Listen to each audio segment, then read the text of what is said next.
چلیں اب ان طریقوں کے اوپر ہم براہ راست آ جاتے ہیں جو عذاب قبر سے نجات دلانے والے. طریقہ نمبر 1. پہلا طریقہ اس سلسلے میں یہ ہے، وہ طریقہ لطفی، یعنی پروردگار عالم کا لطف کرم ہے جو ہم دعا کے ذریعے حاصل بھی کر سکتے ہیں، کہ اگر کوئی شخص شب جمعہ یا روز جمعہ انتقال کر جائے اس پر سے بھی عذاب قبر اٹھا لیا جاتا ہے، بلکہ جو پہلے بھی انتقال کر چکے ہوں ان مومنین پر سے بھی شب جمعہ اور روز جمعہ عذاب قبر کو اٹھا لیا جاتا ہے. یہ تو پہلی چیز ہے، یہ تو لطف پروردگار کے مطابق ہے. پروردگار نے خود روز جمعہ یہ شب جمعہ کی جو فضیلت قرار دی ہے اس کے لحاظ سے اس نے رحم لوگوں کے اوپر کیا ہے، تو شب جمعہ اور روز جمعہ خود بخود ہی مردوں پر سے عذاب اٹھا لیا جاتا ہے. دوسری چیز جو بہت زیادہ کام آنے والی، خاص طور پہ عذاب قبر سے نجات دلانے والی، کہ پیغمبر اسلام چھٹے امام یہ بات ارشاد فرماتے ہیں، امام جعفر صادق علیہ الصلوۃ والسلام،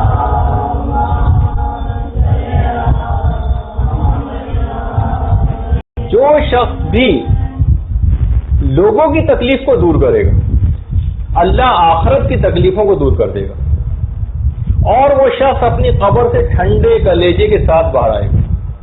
دوسروں کی جو بھی تکلیفوں کو دور کرے گا پروردگار اس کی تکلیفوں کو دور کر دے گا آخرت کی، اور وہ قبر سے ٹھنڈے کلیجے کے ساتھ باہر آئے گا. اور تیسری چیز ہے، خدا اگر کسی کو اس عادت دے، خیر اس سرزمین کی اپنی بھی خصوصیت ہے، روضۃ الحسینیہ میں باقاعدہ روایت ہے، شیخ بھائی نقل کرتے ہیں، شیخ بھائی کے والد کہتے ہیں کہ میں کربلا میں حرم امام میں آیا اور وقت سحر، اچھا خواب کی بات نہیں، وقت سحر کہہ رہے ہیں میں نے اپنی آنکھوں سے دیکھا کہ 2 افراد کسی جگہ اندر گئے اور ایک شخص کو زنجیروں سے باندھ کے باہر نکال کر لائی. معلوم یہ چلا کہ وہ شخص جو تھا ایک رات پہلے ہی کربلا میں دفن ہوا تھا اور گردن اس کی زنجیر سے باندھی ہوئی تھی، اور وہ 2 اشخاص اس سے ایک جملہ کہہ رہے تھے، جاگتی آنکھوں سے دیکھ رہے ہیں شیخ بھائی کے والد، اس سے ایک جملہ کہہ رہے ہیں، بدبخت تو کیا اس قابل ہے کہ زمین کربلا میں دفن. جب اس کو وہ لوگ لے کر چلے اس وقت اس شخص نے امام کی زری کی طرف رخ کیا اور ایک جملہ کہا، یا ابا عبداللہ انی استجرت بجوارک وانا ضیفک، میں آپ کا مہمان ہوں مولا اور آپ سے پناہ طلب کرتا ہوں. شیخ بھائی کے والد کہتے ہیں میں نے دیکھا اس وقت ایک دم سے زری کا دروازہ کھلا اور سید الشہداء باہر آئے.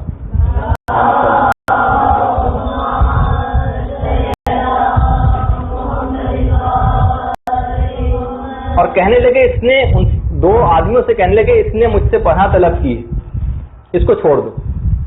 اس وقت انہوں نے فوراً اس کی گردن سے زنجیریں کھولی اور وہ چلے گئے.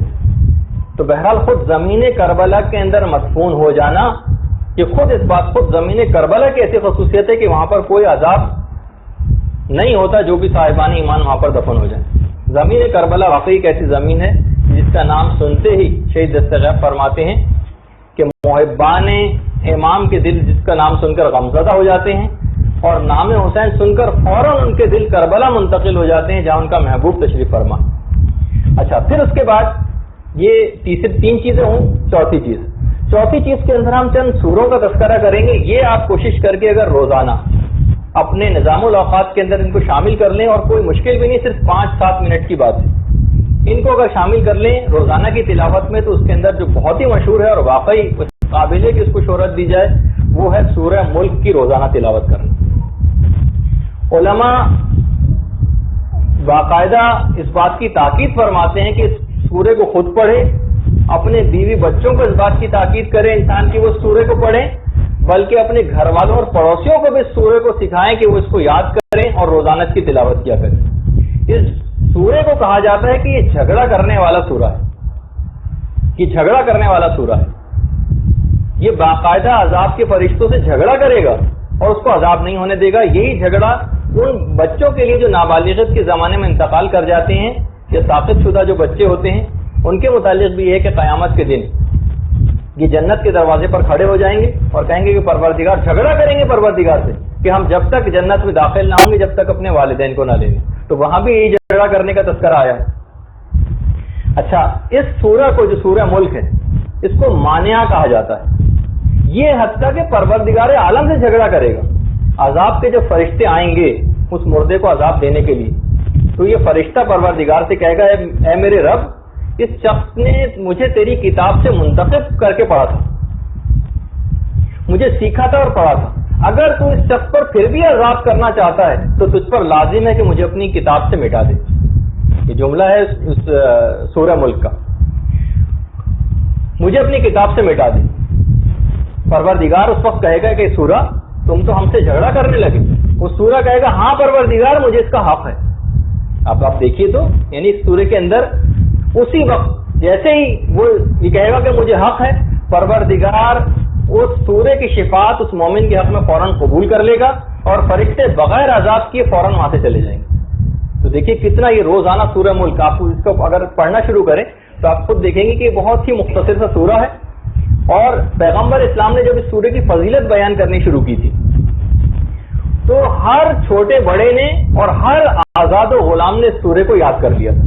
پیغمبر اسلام نے سورے کا نام بھی رکھا تھا منجیہ, نجات دینے والا سورہ. اور باقاعدہ سامرہ کے کالم تھے ابو الحسن, ان کے متعلق ملتا ہے روایات میں کہ خطیب تھے, انتہائی متقی و پرہیزگار تھے سامرہ کے. ایک سامرہ میں ایک قبر انہوں نے لوگوں کو دکھائی تھی, کہا تھا کہ ہم ایک طویل عرصے تک اس قبر سے سورہ ملک کی تلاوت کی آوازیں سنتے تھے.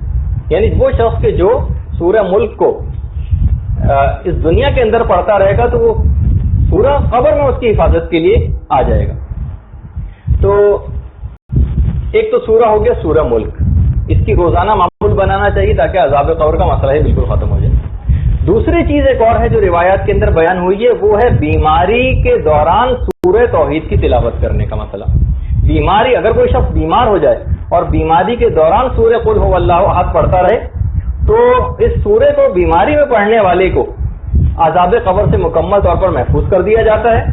بلکہ پیغمبر اسلام ایک اور بات بیان فرماتے ہیں کہ قیامت میں ملائکہ اس کو اپنے دونوں ہاتھوں پر اٹھائیں گے, اپنے ہاتھوں پر اٹھائیں گے اور پل صراط کو پار کروائیں گے. یعنی خود بھی اس کو چلنے کی ضرورت نہیں ہوگی پل صراط پر, اس کو اٹھائیں گے, پل صراط سے پار کرا کر اور جنت کے دروازے پر لے جا کر اس کو چھوڑ دیں گے. نور الصدور فی شرح القبور کی روایت. اچھا یہ ہو گئے سورے. اچھا ایک سورہ بھی میں آگے چل کے اور بیان کروں گا, لیکن اس سے پہلے ایک اور چیز, خاص طور پر اس کی بھی بڑی تاکید آئی ہے روزانہ 100 مرتبہ استغفار پڑھنے کی. روزانہ 100 مرتبہ جو شخص بھی استغفار پڑھے گا, استغفر اللہ ربی واتوب الیہ صدق نیت سے اور اس کی تسبیح, عذاب قبر اس پہ سے مکمل طور پر برطرف ہو جائے گا. منازل الاخرہ میں شیخ عباس قمی نے بھی اس روایت کو لکھا ہے. اسی طریقے سے ایک اور بھی عمل ہے جو عذاب قبر سے نجات دلانے والا ہے, وہ ہے بیماروں کی عیادت اور خدمت کرنے کا. بیماروں کی عیادت اور بیماروں کی خدمت کرنا. وحشت قبر اور عذاب قبر سے اس شخص کو مکمل طور پر پناہ دے دی جائے گی. اور ابھی جس کا ایک اور طریقہ اس میں تو ابھی آپ نے سن ہی لیا, وہ ہے مولائے کائنات کی محبت.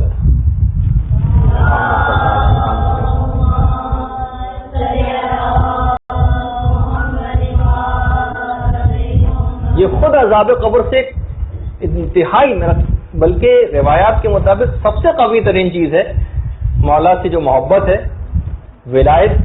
یہ خاص طور پر عذاب قبر سے نجات دلانے والی. ابو سعید خدری جو پیغمبر اسلام کے صحابی ہیں فرماتے ہیں کہ پیغمبر اسلام نے ایک دفعہ مولا کائنات سے فرمایا, اے علی اپنے دوستوں کو خوشخبری سنا دو, موت کے وقت ان کو کوئی مایوسی, کوئی خوف, کوئی دہشت اور حشر کا کوئی غم نہ ہوگا. آپ نے بہت اطمینان سے اس حدیث کو سنا. کوئی نہ وحشت ہوگی, اپنے دوستوں کو خوشخبری سنا دے والی کہ موت کے وقت نہ ان کو کوئی وحشت ہوگی, نہ کوئی خوف ہوگا اور حشر کا کوئی غم بھی نہ ہوگا. بہار میں ایک مومن کے واقعے کے ذیل میں ایک چیز لکھی گئی بہار الانوار میں کہ ایک واقعے کے ذیل میں شیطان نے ایک مومن کو نصیحت کی تھی. کہا کہ اگر تو چاہتا ہے کہ تیری دنیا سنور جائے تو تجھے چاہیے کہ تو قناعت کو اختیار کر. قناعت کو, اپنے سے برتر کو کبھی مت دیکھو, حرص سے پرہیز کرو. تمہاری زندگی, دنیاوی زندگی بڑے اطمینان اور آرام کے ساتھ گزرے گی. اور اگر تم چاہتے ہو کہ تمہاری آخرت سنور جائے تو تمہیں چاہیے کہ تم علی سے محبت کرو.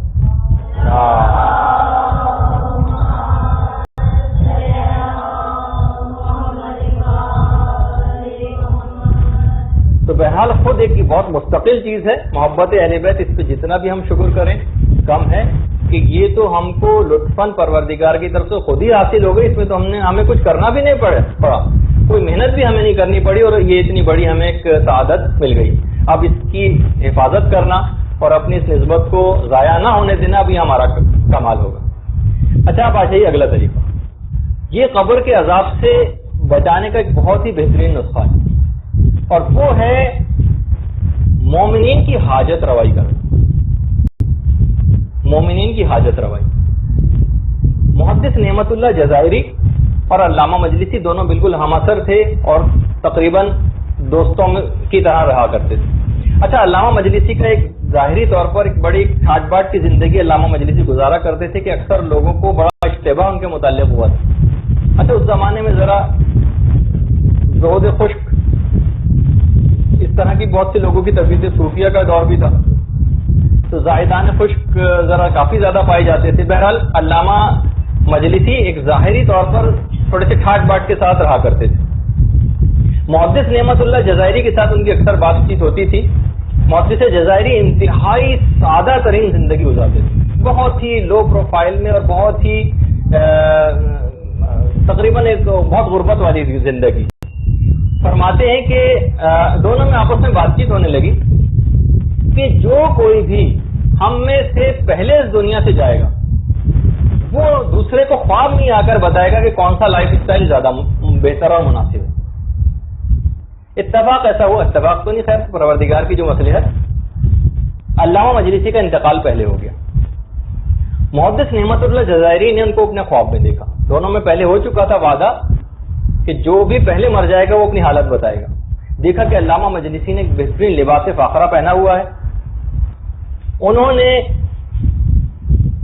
محدث جزائری نے فوراً جا کر ان کا ہاتھ پکڑ لیا علامہ مجلسی کا.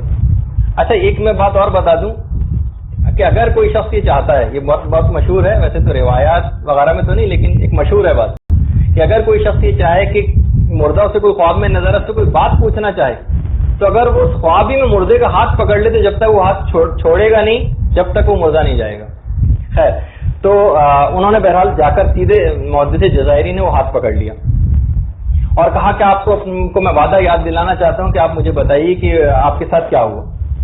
علامہ مجلسی فرماتے ہیں کہ میری بیماری جب بہت شدت اختیار کر گئی تو اچانک میں نے دیکھا کہ ایک شخص میرے پاس آ کر بیٹھا ہے اور میرے جسم میں جس جس جگہ پہ درد تھا وہ وہاں پر ہاتھ رکھتا چلا گیا اور میرا وہ درد غائب ہوتا چلا گیا. یہاں تک کہ میں نے اچانک سے دیکھا کہ میرا جسم سامنے پڑا ہوا ہے اور میں سامنے کھڑا ہوا ہوں. اس وقت میں نے اپنے اہل خانہ کے گریے کی آواز سنی اور میں لوگوں کو چیز چیز سے بتا رہا تھا کہ میں سامنے موجود ہوں, تم لوگ کیوں رو رہے ہو, لیکن کوئی میری بات سن ہی نہ رہا تھا. بہرحال مجھے غسل دیا گیا, کفن دیا گیا. جب مجھے دفن کے لیے لے گئے تو میرے جسم کو قبر کے اندر لٹایا. میں نہیں چاہتا تھا کہ اس قبر کے اندر جاؤں, لیکن پھر اچانک سے خود بخود میرا دل راغب ہوا اور میں قبر کے اندر چلا گیا اپنے جسم کے ساتھ ہی. جب قبر بند کی گئی تو پروردگار کی طرف سے آواز آئی, مجلسی کیا لائے ہو. اچھا, فرماتے ہیں علامہ مجلسی اعمال کا معاملہ تو میرا کمزور ہی رہا, فقط ایک نیکی جو میں نے اس دنیا میں کی تھی وہ میرے بہت کام آئی. اچھا, اس کے یہ معنی نہیں کہ علامہ مجلسی کی جو ساری خدمات کی سب بیکار ہو گئی, لیکن بہت ساری چیزوں کو بہت ہائی لائٹ کر کے بھی بعض اوقات بتایا جاتا ہے تاکہ لوگوں کو عمل کے لیے رغبت ہو کہ انہیں کیا کرنا چاہیے.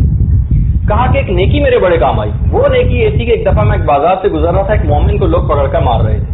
میں نے جا کر پوچھا تو معلوم نہیں چلا کہ یہ شخص ان لوگوں کا مقروض ہے, یہ لوگ اس سے پیسوں کا تقاضا کر رہے ہیں لیکن اس کے پاس پیسے نہیں, کہاں سے دے پیسے.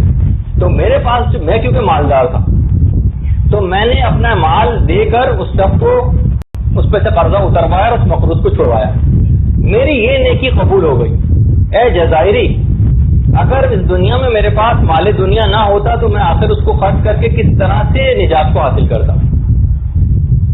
محدث جزائری فوراً بیدار ہوئے اور سمجھ گئے کہ علامہ مجلسی نے یہ مال دنیا خود اپنے عیش و آرام کے لیے جمع نہیں کیا تھا, بلکہ مومنین کی حوائج کو پورا کرنے کے لیے جمع کیا تھا، اور یہی ان کے لیے سرمایہ نجات ثابت ہوا۔ روضۃ الجنات کے اندر پورے باقاعدہ یہ پورا واقعہ لکھا گیا محدث جزائری کا اور علامہ مجلسی کا۔ تو مومن کی حاجت روائی کرنا، کبھی بھی جیسے میں نے پچھلی دفعہ کہا تھا شہید دستے غیب کہ کبھی بھی اس کو ریفر نہ کریں کسی اور کی طرف، کوشش کریں کہ آپ خود آگے بڑھ کر اس کی اس مدد کو کر لیں، ایسا نہ ہو کہ آپ ادھر ادھر ٹالنے کے لحاظ سے اس کو کسی اور طرف بھیج دیں۔ برحمتك يا أرحم الراحمين وصلى الله على محمد وآله الطاهرين